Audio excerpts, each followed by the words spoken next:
जय माता की। संकटा मैया की जय। स्वागत है आपका हमारे चैनल पर। आज के इस वीडियो में आप सुनेंगे संकटा माता व्रत की कथा। संकटा माता का व्रत शुक्रवार के दिन किया जाने वाला व्रत है, जिसमें संकटा माता की पूजा से सारे संकट दूर होते हैं और मन की कामनाएं पूरी होती हैं। तो सभी प्रकार की व्रत कथाएं सुनने के लिए और हमसे जुड़े रहने के लिए आपको केवल हमारे चैनल को सब्सक्राइब करना है, बेल आइकन को प्रेस करना है। आज की कथा अच्छी लगे तो लाइक करना है और शेयर करना है। तो चलिए कथा शुरू करने से पहले हम संकटा माता व्रत की विधि जान लेते हैं। तो देखिए, संकटा माता का व्रत शुक्रवार के दिन किया जाता है। अगर आप पहली बार ये व्रत शुरू करना चाहते हैं तो आप किसी भी शुक्रवार से इस व्रत को शुरू कर सकते हैं। इसमें कृष्ण पक्ष या शुक्ल पक्ष का कोई भी भेद नहीं होता। इसके बाद इस व्रत को कन्याएं, सुहागिनें, स्त्री, पुरुष, विद्यार्थी, कुंवारी कन्याएं अर्थात कोई भी इस व्रत को कर सकता है। संकटा माता का व्रत करने से सभी प्रकार के रोग, शोक, समस्त आपत्तियां, संकट दूर होकर धन प्राप्ति होती है एवं सभी प्रकार की मनोकामना पूरी होती है। संकटा माता का व्रत करने से पहले व्रती को ब्रह्म मुहूर्त में उठकर प्रातःकाल स्नान आदि से निवृत्त होकर शुद्ध वस्त्र पहनकर संकटा माता की पूजा करनी चाहिए, कथा सुननी चाहिए। अगर संकटा माता का मंदिर है आपके आसपास कहीं तो वहां पर जाकर आप पूजा करें। अगर नहीं है तो आप घर पर ही एक चौकी बिछाएं। चौकी पर लाल कपड़ा बिछाएं और उस पर संकटा माता की तस्वीर या मूर्ति स्थापित करें और आप धूप, दीप, पुष्प, माला आदि से माता का पूजन करें। अगर भोग की बात करूं तो भोग में संकटा माता का जो भोग होता है वो चावल के आटे के लड्डू बनाए जाते हैं, उससे भोग लगाया जाता है। चावल का आटा लें आप और उसके लड्डू बनाएं। इसके अलावा आप और भी मिठाइयां ले सकते हैं। ऋतुफल, नारियल, सिंदूर, अपनी सामर्थ्य के अनुसार आप जो भी चढ़ावा चढ़ाना चाहें मां पर चढ़ा सकते हैं। इसके बाद हाथ में लाल गुड़हल या फिर लाल गुलाब का फूल लेकर कथा सुननी है। तो चलिए अब हम शुरू करते हैं संकटा माता व्रत की कथा। एक बुढ़िया थी। उस बुढ़िया का एक जवान बेटा जिसका नाम रामनाथ था, वह कमाने के लिए परदेश चला गया। पुत्र के विदेश जाने के बाद उसकी बूढ़ी माँ बहुत ही चिंतित और दुखी रहा करती थी। उसकी चिंता का विशेष कारण यह था कि उसकी पुत्र वधू उसे नित्य खरी खोटी बातें सुनाया करती थी। इसलिए बुढ़िया रोजाना अत्यंत चिंतित और उदास भाव से घर के बाहर स्थित एक कुएं की जगत पर ही बैठकर आंसू बहाया करती थी। बुढ़िया का यह क्रम बराबर चलता रहा। एक दिन उस कुएं में से दिए की माँ नामक एक स्त्री निकली और उसने बुढ़िया से पूछा, अरे ओ बूढ़ी माँ, तुम इस तरह से बैठकर रोजाना क्यों रोती रहती हो? तुम्हें किस बात का कष्ट है? तुम अपना दुख मुझे बताओ, मैं तुम्हारे दुख को दूर करने का पूरा प्रयास करूंगी।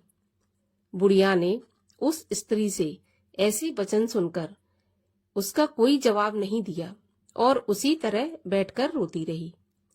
दिए की माँ द्वारा बार बार एक ही प्रश्न पूछे जाने से वह बुढ़िया झुंझला गई और उस बुढ़िया ने दिए की माँ से कहा, तुम मुझसे बार बार ऐसा क्यों पूछ रही हो? क्या सचमुच ही तुम मेरा दुख जान लेने के बाद उसे दूर कर सकोगी? बुढ़िया की बात सुनकर दिए की माँ ने उसे उत्तर दिया, मैं अवश्य ही तुम्हारे कष्टों को दूर करने का प्रयास करूंगी। बुढ़िया ने दिए की माँ का ऐसा आश्वासन पाकर कहा, मेरा बेटा कमाने के विचार से परदेश चला गया है और उसकी अनुपस्थिति के कारण मेरी बहू मुझे हमेशा बुरा भला कहकर कोसती रहती है।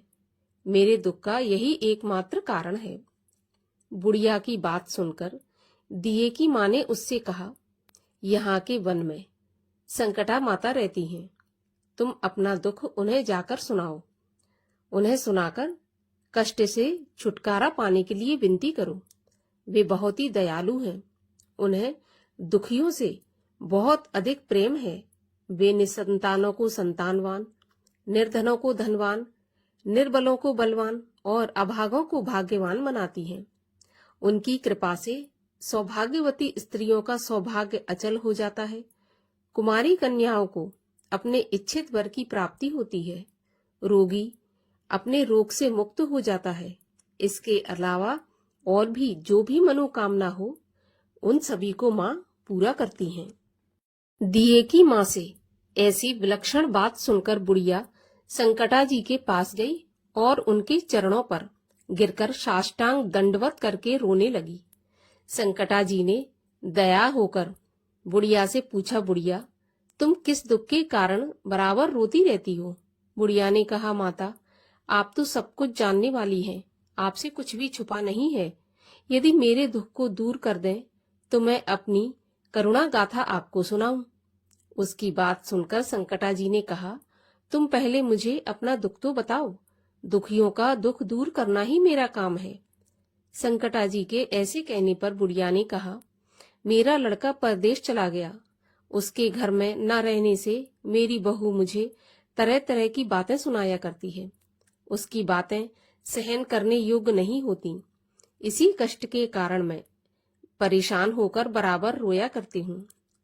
बुढ़िया की इस दर्द भरी कहानी को सुनकर माता संकटा ने कहा, तुम घर जाकर मेरे लिए मनौती मांग लो कि हे संकटा माता, यदि मेरा लड़का सकुशल घर वापस आ जाएगा तो मैं आपकी पूजा करूंगी और सुहागन स्त्रियों को आमंत्रित करके उन्हें भोजन कराऊंगी।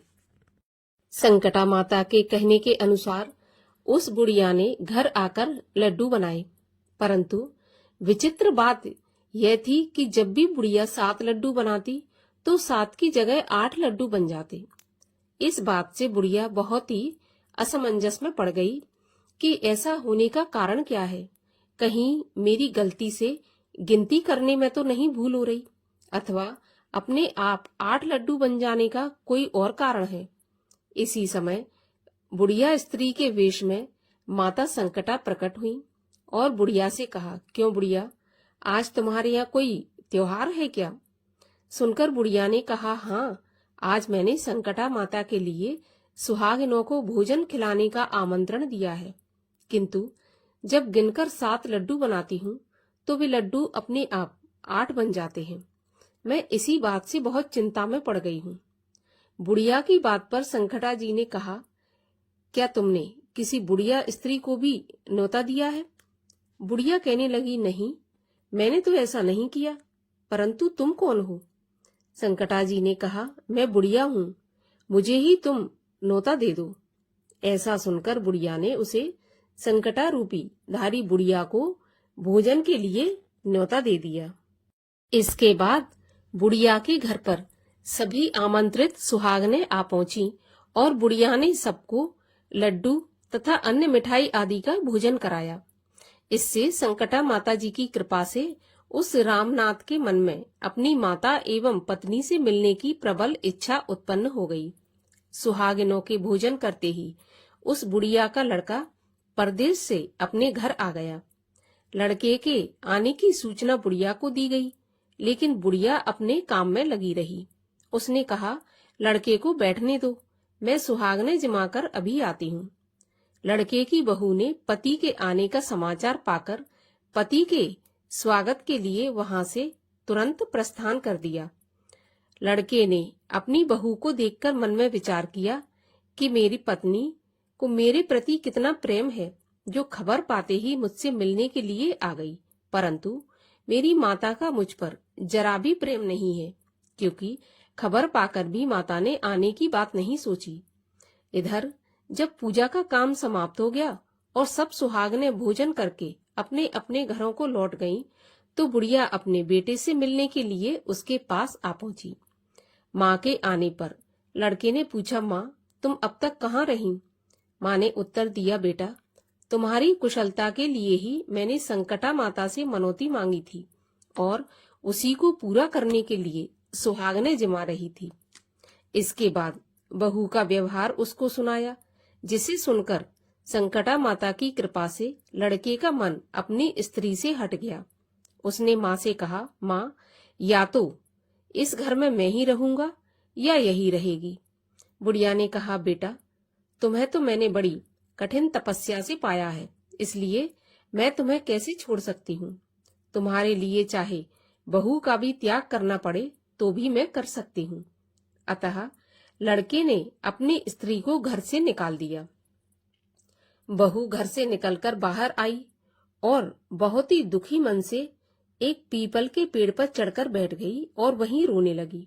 उसी समय एक राजा उधर से जा रहा था। उसको रोते देखकर राजा ने पूछा, तुम क्यों रो रही हो? तो उसने अपनी सारी बात राजा को बताई, जिसे सुनकर राजा ने कहा, आज से तुम मेरी धर्म की बहन हो, इसलिए तुम रो मत और पेड़ के नीचे उतर आओ। मैं तुम्हारे सभी कष्टों को दूर करने का पूरा प्रयत्न करूंगा। राजा के मुख से ऐसी बात सुनकर वह स्त्री पेड़ के नीचे उतर आई और राजा के साथ साथ उसके महल में चली गई।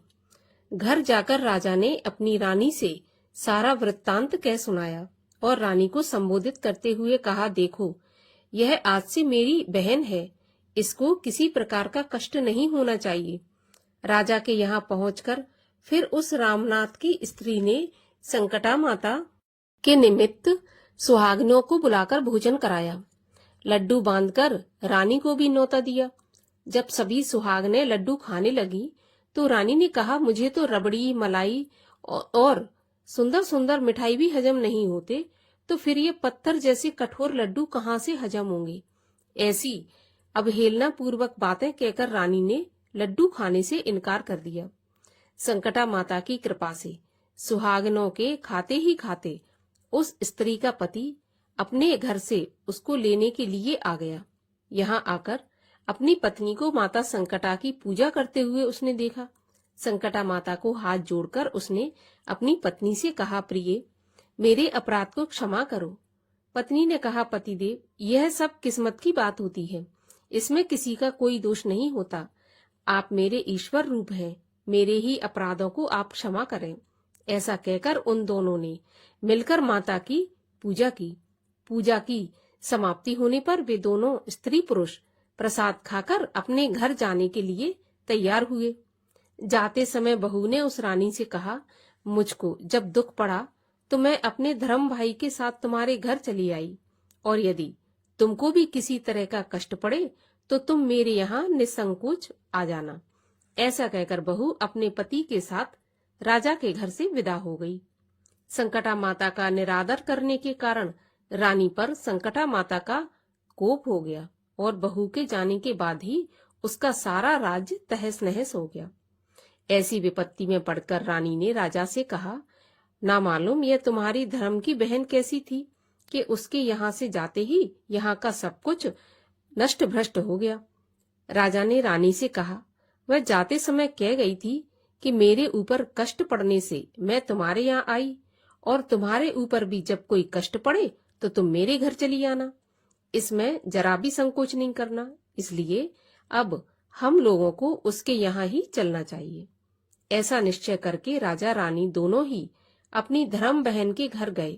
वहां जाकर रानी ने कहा, बहन, तुमने हमारे यहाँ ऐसा क्या कर दिया कि तुम्हारे जाते ही हमारी सारी संपत्ति नष्ट हो गई और हम लोग बहुत ही परेशानी में पड़े हुए हैं। रानी की ऐसी बात सुनकर उसने कहा, बहन, मैं तो कुछ नहीं जानती, मेरी कर्ता धर्ता तो सब कुछ संकटा माता ही है, उनके अलावा और कोई दूसरा नहीं है। इसलिए मेरी राय से तुम भी संकटा माता से अपनी भूलों के लिए क्षमा याचना करो। उन्हीं की मान मनौती से तुम्हारा सारा काम बन जाएगा और तुम्हारा बिगड़ा हुआ भी सुधर जाएगा। उसके कथन के अनुसार रानी ने श्रद्धा भक्ति से संकटा जी का व्रत किया और सुहागिनों को जिमाया तथा अनजाने में हुए अपनी भूल के लिए संकटा माता से बार बार क्षमा मांगी। रानी के ऐसा करते ही संकटा माता प्रसन्न हो गई। रात में रानी को स्वप्न दिया कि तुम दोनों कल सुबह अपने घर को चले जाओ, वहां जाकर मेरी पूजा और व्रत करना तथा मेरे निमित्त सुहागनों को जिमाना। ऐसा करने से तुम्हारा गया हुआ राजपाट तुम्हें फिर से वापस मिल जाएगा। सुबह होते ही राजा रानी अपने घर को चले आए। घर आकर स्वप्न के अनुसार सब काम किए। ऐसा करने से उनका बिगड़ा हुआ दिन सुधर गया और सारा राजपाट वापस मिल गया। वे लोग पहले की तरह ही राज्य का सुख भोगने लगे। संकटा माता के इन भक्तों की कथा को जो सुनेगा या सुनाएगा और नित्य प्रति जो उनकी पूजा पाठ तथा व्रत आदि करेगा, उसे किसी प्रकार का कष्ट नहीं होगा। उसकी सारी इच्छाएं निश्चित रूप से पूरी होंगी, इसमें किसी प्रकार का कोई संदेह नहीं है। बोलिए संकटा माता की जय।